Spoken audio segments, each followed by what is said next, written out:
मेंढक और सांप की कहानी। बहुत समय पहले की बात है। एक घने जंगल के पास एक सुंदर सा तालाब था। उस तालाब में कई प्रकार के जलचर जीव रहते थे। मछलियां, केकड़े, कछुए और सबसे अधिक मेंढक। मेंढकों का एक बड़ा झुंड उस तालाब में रहता था और उनके राजा का नाम वज्रदृष्टि था।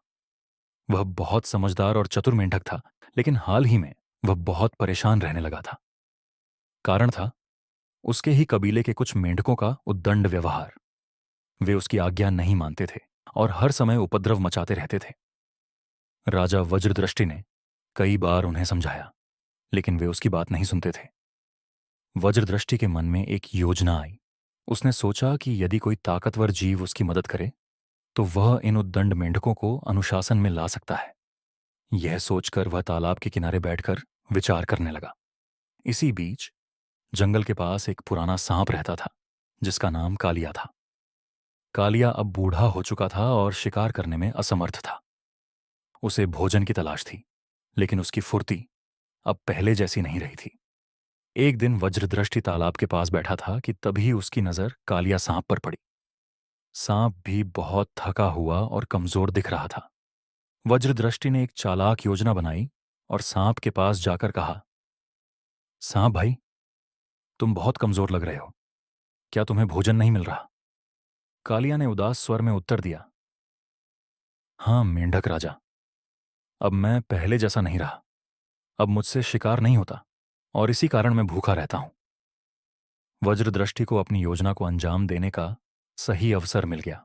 उसने कहा, मैं तुम्हारी मदद कर सकता हूं, लेकिन तुम्हें मेरी भी सहायता करनी होगी। कालिया उत्सुक होकर बोला, कैसी मदद?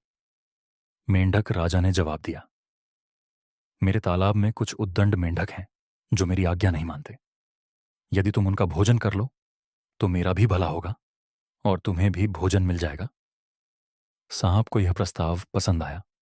वह खुशी खुशी तैयार हो गया और बोला, ठीक है मेंढक राजा, मैं तुम्हारी आज्ञा मानूंगा, लेकिन ध्यान रखना, मैं केवल उन्हीं मेंढकों को खाऊंगा जिन्हें तुम अनुमति दोगे। राजा ने खुशी खुशी हामी भर दी और दोनों के बीच समझौता हो गया। अगले दिन वज्रदृष्टि ने अपने राज्य के सभी मेंढकों को बुलाया और घोषणा की, अब से यह सांप हमारे साथ रहेगा। ये केवल उन उद्दंड मेंढकों को खाएगा जो अनुशासनहीन है। इससे हमारा समाज सुव्यवस्थित रहेगा। मेंढकों ने पहले तो डर के मारे विरोध किया, लेकिन राजा की आज्ञा के सामने किसी की एक न चली। धीरे धीरे सांप कालिया ने उन उद्दंड मेंढकों को खाना शुरू कर दिया। इससे राजा खुश था, क्योंकि अब तालाब में शांति रहने लगी थी। कुछ ही दिनों में उद्दंड मेंढकों की संख्या कम होने लगी। अब तालाब में कोई भी राजा की आज्ञा का उल्लंघन नहीं कर रहा था। लेकिन अब कालिया की भूख बढ़ चुकी थी। उसने राजा से कहा, मेंढक राजा, अब मैं बहुत भूखा हूं। उद्दंड मेंढक तो खत्म हो गए, अब मुझे और मेंढक चाहिए।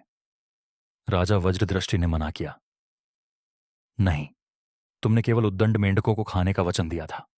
अब तुम और मेंढकों को नहीं खा सकते। लेकिन अब सांप की भूख उस पर हावी हो चुकी थी। उसने लालची स्वर में कहा, अगर तुमने मुझे खाने के लिए और मेंढक नहीं दिए तो मैं तुम्हें ही खा जाऊंगा। राजा वज्रदृष्टि को अब अपनी गलती का एहसास हुआ। उसने सोचा, मैंने अपने ही राज्य के विनाश का बीज बो दिया। जिस सांप को मैंने बुलाया था, अब वही हमें समाप्त करने की धमकी दे रहा है। अब राजा को सांप से छुटकारा पाने की कोई तरकीब निकालनी थी। उसने अपने कुछ वफादार मेंढकों को बुलाया और कहा, हमें इस सांप से पीछा छुड़ाना होगा, वरना यह हमें सभी को खा जाएगा। वफादार मेंढकों ने मिलकर एक योजना बनाई। वे सभी तालाब के किनारे इकट्ठा हो गए और शोर मचाने लगे। उनका शोर सुनकर पास के जंगल में रहने वाला एक विशाल गरुड़ बाज वहां आ गया। गरुड़ हमेशा सांपों का शिकार करता था।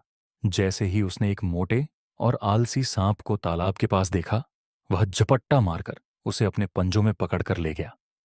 सांप के जाते ही तालाब में खुशी फैल गई। राजा वज्रदृष्टि ने राहत की सांस ली और सभी मेंढकों को इकट्ठा करके कहा, हमारी इस परेशानी की जड़ मैं ही था। मैंने अपनी ही प्रजा के विरुद्ध एक बाहरी शत्रु को बुलाया, जिससे हमने सबक सीखा कि अपने ही समुदाय के लोगों के खिलाफ बाहरी ताकत का इस्तेमाल कभी नहीं करना चाहिए। कहानी से सीख। इस कहानी से हमें यह शिक्षा मिलती है कि लालच और जल्दबाजी में लिया गया कोई भी निर्णय आगे चलकर विनाशकारी हो सकता है। हमें अपने ही लोगों के बीच विवादों को प्रेम और समझदारी से हल करना चाहिए, न कि किसी बाहरी ताकत की मदद से। आपको यह कहानी कैसी लगी, लाइक करके बताएं। चैनल को सब्सक्राइब भी कर लें और बेल को ऑल पर सेट कर लें ताकि ऐसी ही आने वाली न्यू वीडियो की नोटिफिकेशन आपको मिलती रहे। थैंक्स।